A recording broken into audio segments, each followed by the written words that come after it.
So for the past couple of weeks, the horror world has had its high beams trained on Longlegs, a film which is quite good, but nowhere near the scariest movie of the decade or the best serial killer movie since Silence of the Lambs or any of the other hyperbolic labels I saw attached to it. Meanwhile, another new horror film has recently come to a theater near you, and it's better than Longlegs, and most of you probably don't even know that it exists. That's where I come in. I call myself the scary story guy, but what kind of a scary story guy would I be if I restricted myself only to the scary stories you've already heard of? So welcome back, everybody. I'm Jake, the scary story guy, and today we're talking about Oddity, a new Irish horror film directed by Damien McCarthy. And before you get so excited that you run to the theater to see it, leaving your laptop and your responsibilities and your children behind, please go ahead and like this video, subscribe to this channel. It helps a ton when I want to spread the word about movies like this. I can't promise much, but I can promise that I'll never subject you to a day in my life vlog or try to sell you energy drinks. I might try to sell you other stuff though, so sponsors, get at me. Alright, so Oddity is the story of a blind psychic woman who tries to use her powers to solve the mystery of her twin sister's brutal murder. I think I'm gonna leave it at that, honestly. That's more than I knew when I went in, and I think it's best that you have a similar experience. I'm gonna try to stay away from specifics in this review and mostly just talk about vibes, because this is a fantastic vibes movie. There's very little in this world I love more than huge old houses haunted by a mysterious past. Like, what are we doing here? Why isn't that every movie? I feel like in the future, all of our horror movies are gonna have to be set in like a townhome or like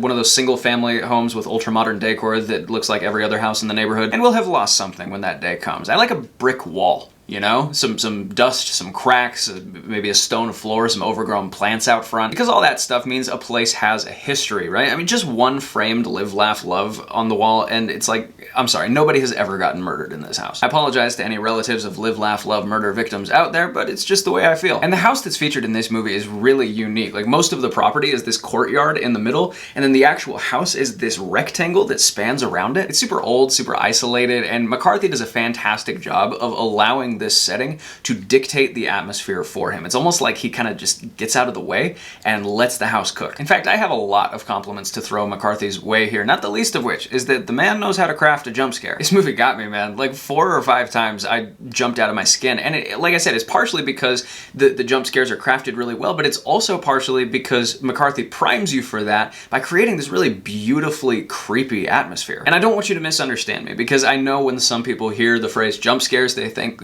oh, that's cheap, right? That's what a movie does when it can't hit you with real scares. But I would disagree. I think jump scares can be really fun and effective if, and this is a big if, the movie doesn't wholly rely on them. What I loved about Oddity is that the jump scares just kind of felt like added seasoning, right? Just like a perfectly blended dry rub on an already really solid cut of meat, right? Because I think this movie is quite creepy even without them. There's a scene even before the title card is revealed that, I won't spoil it, but it's just so tense and it's executed so well, and it does a fantastic job of putting you into this character's position, making you think like, oh, what would I do here? Which is always a great place to be with horror, because those are the kinds of scares that linger with you even long after you've left the theater. This sort of felt like a well-balanced meal of horror movies, right? Because you've got some supernatural scares, some non-supernatural scares, some jump scares, some more like slow burn creepy scares. There's this really odd looking creature slash artifact that is just sort of omnipresent throughout the whole movie that I think adds a really nice touch. There's something for every horror fan here. Now, I think some people might find the pace overly slow,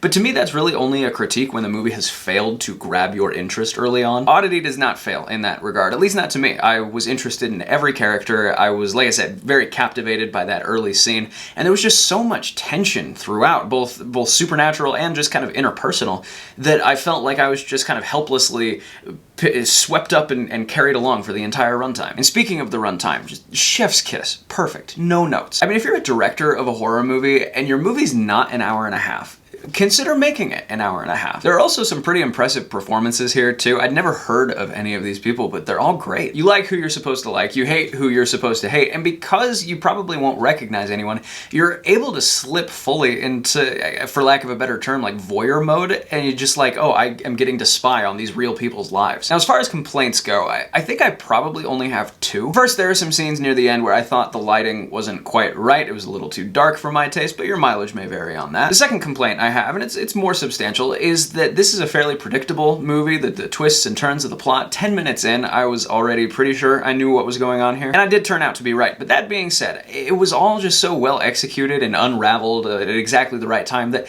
I don't care that much. Now, before I saw this, I'd actually heard of McCarthy's other movie. It's called Caveat. It came out in 2020, I believe. It's been on my watch list for a while. The idea never totally gripped me, so I haven't gotten around to it, but I will definitely be getting around to it now because Oddity just impressed me that much. Guys, Oddity is honestly the horror movie of the year so far. I've quite liked several, but this is the first one that I've just unreservedly liked a lot. It's creepy, it's atmospheric, and it's just a delight to be so surprised by something. But unfortunately, there's just not a lot of hype out there right now about this movie, which is one of the reasons I thought it was so important to make this video and to get it out fast, because there's all the hype in the world for Longlegs right now, but this movie really needs your support. I want more small horror films like this to get wide releases, but the only way that happens is if you go see it. So ditch your laptop, your children, your responsibilities, and please go buy a ticket now. And I am gonna give Oddity 4 stars out of 5. Alright guys, that about does it for us today, but we've got plenty of spooky content around the corner, so please stay tuned. But in the meantime, thank you for watching this video, and here's hoping you survive to see the next one.